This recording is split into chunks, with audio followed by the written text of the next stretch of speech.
A man, a plan, and a gym. Uplifting stories next on City Corner.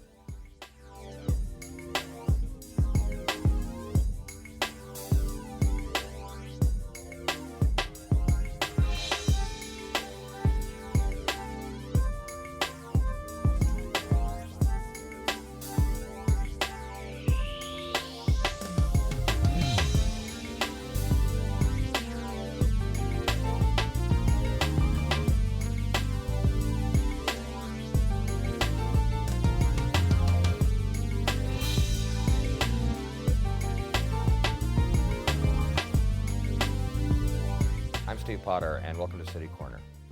Well, Marshall Cohen was a kid from the suburbs with issues of his own. He went on to open a gym for kids in the city, and he tells his story in rough cuts: a man, a plan, and a gym, uplifting stories from the St. Louis hood. Marshall Cohen, welcome to City Corner. Thanks for having me. So how does a kid from the suburbs end up working with inner city kids? It's interesting because I never would have expected it. You know, I was working at my dad and uncle's store, Globe Drug, down in the city, and I'd see these kids come in and we're getting into trouble, and I thought, God, wouldn't it be great if I could do something to help them, because this was when the gang violence and crack epidemic was really hitting the streets. And I thought, man, it'd be great to open up a gym and build up their self-esteem. Yeah, but you were a kid yourself. It wasn't like you were some wise adult helping these kids. I mean, you had your own issues, right? Yeah, I was the 78-pound weakling. You know, the guy that gets sand kicked on him at the beach? Yeah, of course, he opens a gym. Right. Yeah, I was a disaster. I mean, my nickname was D- boy because back then, you know, I had ADD, but no one ever knew what ADD was, right, or whatever you call these things. And either you were smart and functional or dumb, but maybe you weren't dumb, you just learned in a different way. So it was tough. I thought a lot of kids were dumb a while back. Figured it took them a while to figure out there were other things going on. That's right. I mean, I was doing all kinds of experiments at my house and just crazy stuff, but no one ever noticed that. You were that dumb smart kid. Yeah, right. I knew some of those. Yeah. Let's look at this first image. You mentioned Globe Drugs. That's a landmark, really, that a lot of people will remember. Just give us a little background on Globe Drugs and your family. Yeah, well, my uncles and father started it in the late 30s, 1939, and it's been kind of a St. Louis institution. They have closeouts, they make candy, they have all kinds of discount merchandises, and it's a really cool place. So here you were, this kid growing up in Olivet, and your dad operating, I guess your dad and your brother, operating a couple of Globe Drug stores downtown, and you would go down there to work, and so you were working in an environment with people which you didn't run into in Olivet. Yeah, it was like, I'm completely oblivious. I'm like thinking, you know, people get 3 meals a day, they sleep in their own beds, they have their own house, and here it was a completely different area where you lived in a high-rise that was low income, you know, the projects that they called them, and people were getting shot all the time. And it was disturbing to see that, where, you know, a mother would come in with, you know, 7 or 8 kids, and she just had food stamps to live on, and it was really tough to see her, you know, put back things that she really wanted, or the kids were crying in line that they couldn't have. Where in my life, you know, when I got back home from school, my mom had these unbelievable cupcakes. Yeah, well, Marshall, I almost think a lot of kids might be arrogant about that and not be mature enough to have empathy for other people, but for some reason you did. Yeah, I don't know, it was a shock, because I guess I thought everything was okay in the world until I started, my dad made me start working down there when I was 13 years old, you know, so it was a wake-up call. Here's a picture of your dad, and you talk about in your book, Marshall, that he was a workaholic, and that was sort of problematic, I guess, on a couple of levels for you, I guess, as a kid? Yeah, it was tough, because he would make me work at home, and in a good way, and you know, come down to the store and work there, but he never really taught me like how to play baseball, because he didn't really do that. So one day in PE class, I didn't know how to hold a bat, but I knew how to make like kosher pickles and grow tomatoes. So it was like, you know, the coach looked at me and like, you don't know how to hold a bat? But you know, it was tough, because that was his style. That's, he grew up during the Depression, and that's what they knew. You go to work and you do things. He wasn't really, I guess, a touchy-feely kind of guy. Yeah, he was to some extent, but not like what you would see today. Not I like a guess. modern dad would be. Yeah. Yeah. So it was tough, but I look back on it though, it did teach me a drive and a work ethic that probably if I wouldn't have had him as a father, I wouldn't have never opened up the gym or the school. Your book, Rough Cuts, I want you to talk a little bit about the story you tell in the prologue. Yeah. It's a story of, I believe it was early in the morning of would have been sometime in the early 1990s, and you were Right. working for your dad, and you go to work at the Globe drugstore and you hear this sound. I guess it was upstairs. Yeah. Can you share that story? Yeah, so we had just opened up, Vernon, who was about 15 years old, he snuck into the building, and I didn't know this at the time, but he was upstairs in a little stairwell, because this is an old warehouse building of a shoe distribution place, so it had all these nooks and crannies. So I heard this whimpering and crying, and I walked up the stairway by my desk, and it was Vernon, who was about 15 years old. He had blood all over his white T-shirt, and he was crying, and I asked him what happened. He says, well, I stole a car in East St. Louis, and the police were chasing us, and we crashed on a street, and I took off running, and the police are after me. And he goes, don't tell anyone. And I'm thinking, I wanted to have, I had this relationship with him, and I didn't tell anyone, and I wish I'd pay any amount of money to go back and wish that I would have called the police on him, because that would have helped him in the long run. Is that what you mean? I would, given where he ended up, I would have done anything as possibly the police to take that gamble, to take that chance to see if there would be a different outcome. Because he kept going down the wrong road as time went on. Yeah, it was tough. He would come to the gym every single day when he was younger, and he'd work out and he'd have all these muscles, and girls liked him, and he was feeling really good about himself. But then he went into the street life of selling narcotics and things like that. So that was your motivation, really, to start this gym, because you wanted to help these young people that you got to know down at Globe Drug. Right. The kids that lived in the area and Yeah. around downtown St. Louis or close to it. So how did that first happen initially? How did the Live for Life gym actually begin? Yeah, it was crazy. Well, as I said, I was getting frustrated with kids getting into trouble, and I thought, given my experience with low self-esteem and getting my own weightlifting set and working out and feeling good about myself, I thought, wow, that would be great to have kids do that. So I opened up I found a place on Washington Avenue. Before it was the Washington Avenue is now. And Wasn't quite that trendy back then, was it? It wasn't, especially not with the gym that we opened up there. I mean, it was like total hardcore Rocky Balboa gym. And we opened it up I bought about $10,000 worth of weights, and I figured I'd charge $2.50 a week for the kids to come and work out. And at first, I told all these kids, the first week you can come for free. So the second week, I was down to 1 or 2 kids. And I said, hey, where's the money? Your $2.50. A week went by, none of them paid. The one kid didn't pay, and I said, hey, I really need that money.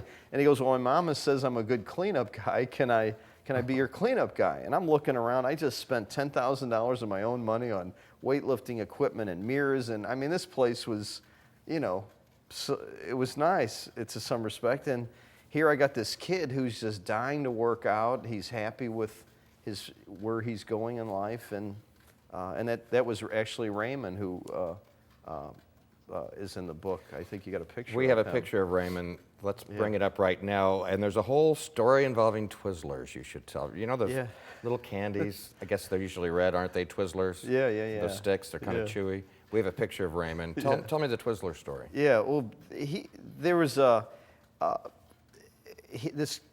he would come in and take bags of Twizzlers out of my dad's store, and I go, He was stealing them. Yeah, and I said, you can't do that. I mean, he'd stick it down his pants. I go, don't do that. And I said, I got this gym for kids. I go, why don't you come down and work out? And I said, okay, I'll try it. And I threw the bag of Twizzlers back to him, and I said, just don't come here. He goes, why'd you do that? I go, just don't come in here and steal again. And we had a good relationship. It was good. I found your book really gripping because there's some great stories of kids that really turned their lives around, but this is reality. So there are also stories of kids where it didn't. Yeah, yeah, it's tough. I can't stand going to a kid's funeral because of violence on the street. That's probably the hardest. There's a lot of positive stories of kids that have absolutely nothing that make it out and that are doing really well, and then there's some that didn't do well, and it's tough to see that. I mean, you know, even though they're not related to us, they're all of our kids, you know, in the United States, and we owe it to them to make sure that they have a good education and career, that they can be self-sufficient. I'm still trying to figure out why you, no, I mean, this is a good way, why you bonded with these kids when you're the suburban kid from Olivet. And as I'm thinking it through, I think maybe I've just figured it out. Was it because that you didn't feel too accepted on Olivet because you were the D- guy and you were the kid with ADD and people didn't understand you and thought you were stupid when you weren't? Yeah. Maybe did that help you maybe understand kids that weren't like you too?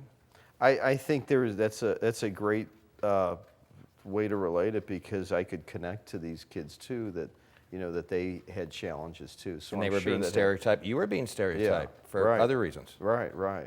It's, you know, it's a shame because, you know, every kid deserves a fair shot, and when you got the odds stacked against you when you can't even ride your bike outside or take a walk where kids are selling. I mean, other people are selling drugs and drinking and doing things. You know, how can you?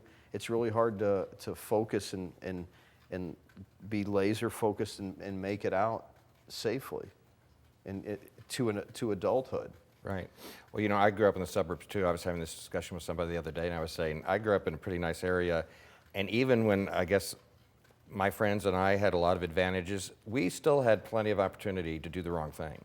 Yeah. Even when we had a lot of things going for us. Yeah. So I can imagine the rougher your environment is, you know, the tougher it is. Oh, because it's tough for any kid, really. That's for sure. I mean, yeah. I mean, it's there. It's right in front of you. When I was young, I had to go looking for trouble. Probably just like you, but and I found different. it a few times. Yeah, right. But that's a different show. Yeah. We need to take a break. We're talking with Marshall Cohen about his book, Rough Cuts. And when we come back, there's a Lift for Life Academy too. Yeah. And we want to talk about the relationship and what happened there, but we'll do that after this break. We'll be back right after this. Stay with us.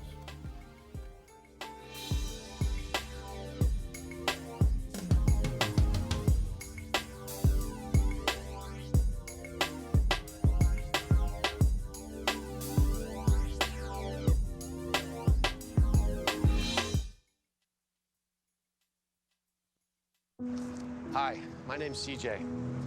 A few years ago, my father became seriously ill. I did what I could do before he passed, but it took its toll.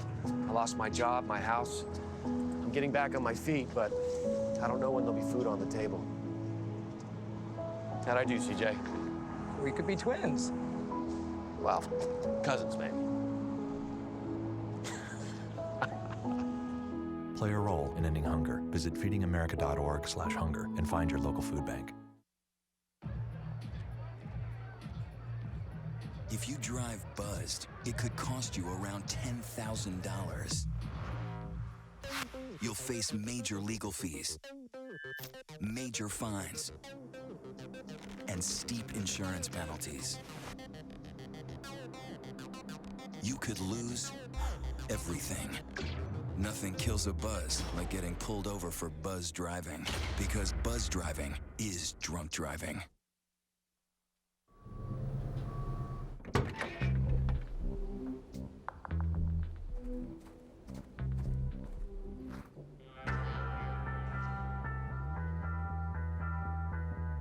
When you throw away money on wasted electricity, you're throwing away everything you could have bought with it. Saving energy saves you money. Learn more at energysavers.gov. G-morning, sunshine. Wakey, wakey. Text me.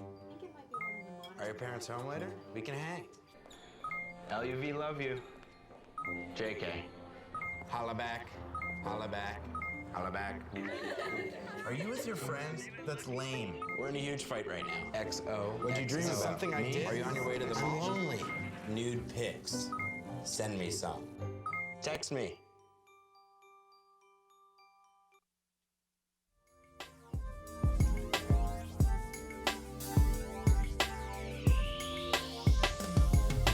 I'm Steve Potter. Welcome back to City Corner. And today we're talking with Marshall Cohen about his new book, Rough Cuts.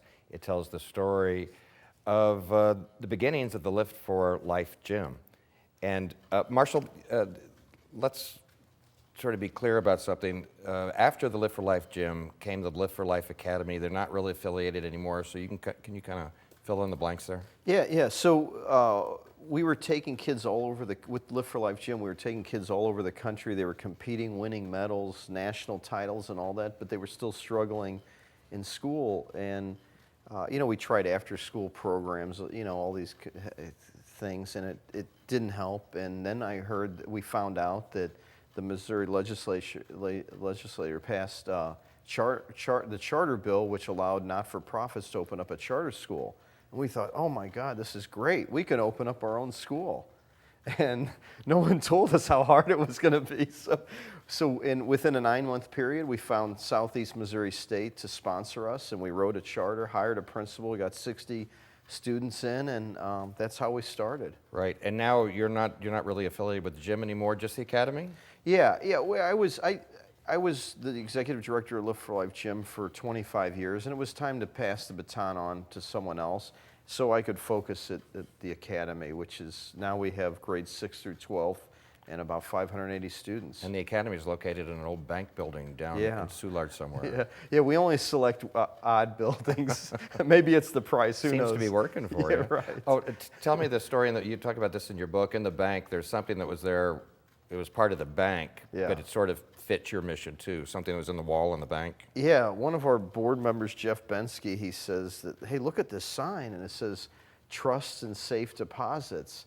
And he goes, that's what you're doing with these kids. You're instilling trust and you're depositing a good education in them. And I go, wow. That's really something. Yeah, isn't that? Yeah. Meant to be, I guess. Yeah. Okay, so you're a kid from Creve Coeur, and you're working for your workaholic dad down at the family business, Globe Drugstore downtown, and you start to meet inner city kids, their customers, whatever, come in, and so you want to help them, because a lot of them have problems of one sort or another. So your idea is to open this gym, which you did, Live for Life Gym, and you worked with a lot of these kids on building their bodies and I guess giving them a place to go and something else to focus on, right? Yeah. And let's show this picture from the book. And this is your wife, Carla.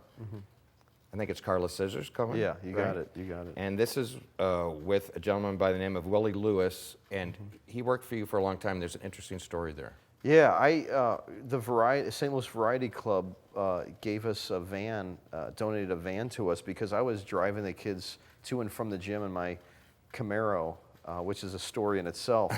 So they were generous. They donated this van, and we had to find a driver. And I knew this guy who had this little confectionery up on off 70 and Kings Highway, and I went in, and he was selling penny candy and little things. I know he wasn't making much money. I go, hey, we need someone to drive this gym van. Would you be interested? And he said yes, and he worked for us his name's Willie Lewis, one of the greatest guys, Korean veteran, worked for us. I worked for the gym 18 years. And what was great about Willie is no matter where, a lot of kids move, no matter where you moved in the city, he would go and pick you up. And when you didn't show up for the gym, he'd go out and find you and say, you better get to the gym. That's amazing. Did he close his little business to do that for you? Yeah, he wasn't really making any money, or maybe he kept it open so many hours. Eventually he just shut it down, and he didn't make much driving the gym van, but he was just, you're talking about someone who really cared about the kids and really made a difference in their lives. He was the guy. Let's look at this next picture from your book, and this is a young man by the name of Solomon. And I think you describe him in the book as a diamond in the rough. That's Solomon on the left, I think? In the middle. In the middle, I'm sorry. Yeah, that's when he was coaching, yeah. Tell me his story. How'd you first come across him? So he saw a piece on the TV, on a TV, not an interview, but a little show about the gym, you know, one of those 1-minute power things. And he called me the next day, and he says, this guy's 15 years old, and he goes, I couldn't find your number in the phone book, but I called the TV station, they gave me your number, and he goes, I wanted a place to work out. All these gyms won't let kids work out, and this is, you know, 15, 18 years ago. And I said, come on down, and he came down, he brought his mother, and he came every single day. His mother would not let him out of the house because it was so wild. It was like a Wild West show out in his neighborhood. But he would come to the gym every day. I had to pry him almost with a crowbar off the equipment when we were closing. I'm like tired. You know, I worked all day at my dad's store. Then I opened up the gym for 3 hours. And then I got this kid who's working out like 2-3 hours straight. I go, Sal, we gotta go. But he put himself through college, and he actually taught at our academy math for a few years, and then now he's the youth sports director at the St. Louis Sports Commission.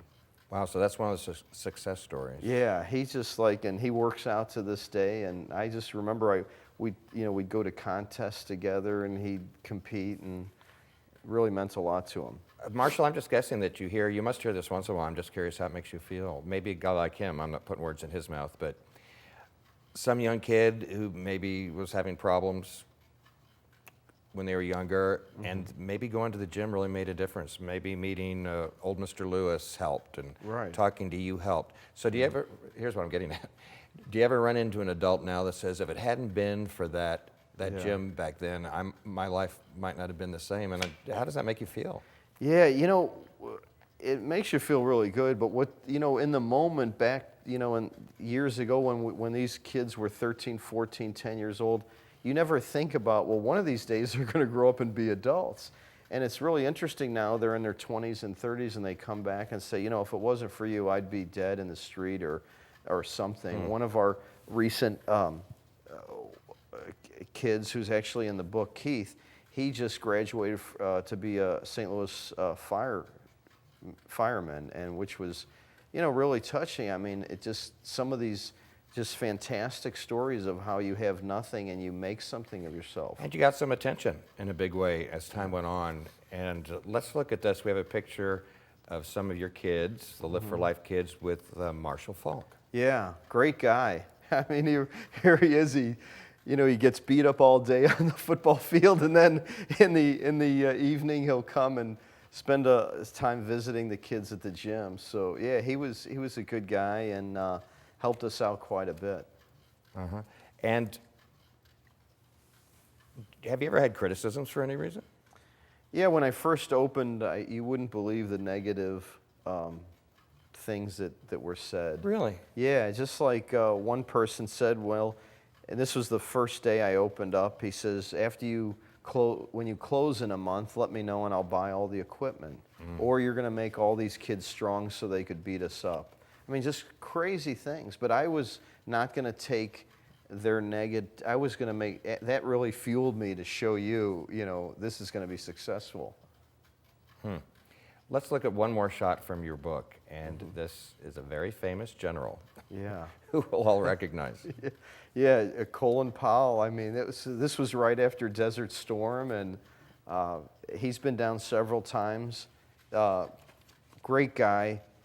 And he really cares about kids, all over the country. And he's in that picture, he came down and talked to the kids, asked questions and things like that. One of them asked him, why aren't you going to run for president? And he wouldn't answer that question. Don't blame him. This is a 13-year-old kid asking the question. Yeah, and he's been there a couple times, right? Yeah, a few times. Yeah, it was good. He's visited the school and the gym. I want to read something. This is at the very end of your book. These are your words. And I don't know, it kind of struck me. No one, including me, this is you speaking, no one, including me, could have predicted that buying a bunch of barbells and benches would have set me on a journey to improve the lives of countless inner city kids, or that I would receive far more than I've given. Opening the gym opened my eyes and my mind. I've learned that friendships can come in all colors, backgrounds, and zip codes. I've also learned that no one bats 1,000. Yeah. How did all this change you? You know, it's you know, you look back, and I've made so many errors, and also some good things, and it's interesting. You know, when you're in the moment, you're not really thinking about the impact that it's going to have in 10, 20 years. And I had no idea. You know, I wanted to help these kids in the immediate, you know, get them out, stay away from drugs and all that. You know, and what's great is, you know, you see them where they're nurses and firemen and directors of sports things. It's really motivating. And it's, you know, there's a lot of people that helped with this. It's not just me, but we had a lot of great staff on board, and people like Mr. Lewis and my wife Carla, and our board of directors, just some great people. Well, you're not really that connected to the actual gym now. Is the mission the same for them? Oh yeah, yeah, and we still talk, and you know, I give my suggestions, advice sometimes, but they're in good hands, and they're doing great. They serve dinners every night of the week, so whenever you, and it's really interesting because around dinner time when we're serving that dinner, you see a huge amount of kids come in and eat and do a little workout, and they leave. Now, you told the story earlier about how you got evicted off of Washington Avenue once it got too trendy for you. So where's the Live for Life gym now? So we're at 14th and Cass. I call it the Paul McKee turf area, you know, right by the new bridge that was built, the Stan Musial Bridge. Right. Yeah, it's a good area. And how do you get the word out? And can any kid just walk in? Yeah, they can walk in, or they call. They can go on, look at our website under Live for Life Gym or Live for Life Academy, and they can call, the parents call. They can walk in, fill out an application, and it's there. For the academy, they can go online and pull down an application or call, and we'll mail them one, and it's just a standard enrollment process. So what's the takeaway, really? I guess when I'm thinking about the gym mostly, the takeaway is that you can make a difference. Yeah. I mean, even if you're volunteering an hour a month, you can do a lot. Marshall Cohen, thanks so much. I love your book, Rough Cuts, A Man, a Plan, and a Gym, Uplifting Stories from the St. Louis Hood. We'll have some contact information, I guess, available at bookstores too. Yes. So Marshall Cohen, thanks for your good work, and thanks for being here. Thank you. That's it for this edition of City Corner. I'm Steve Potter. Thanks for watching. Bye.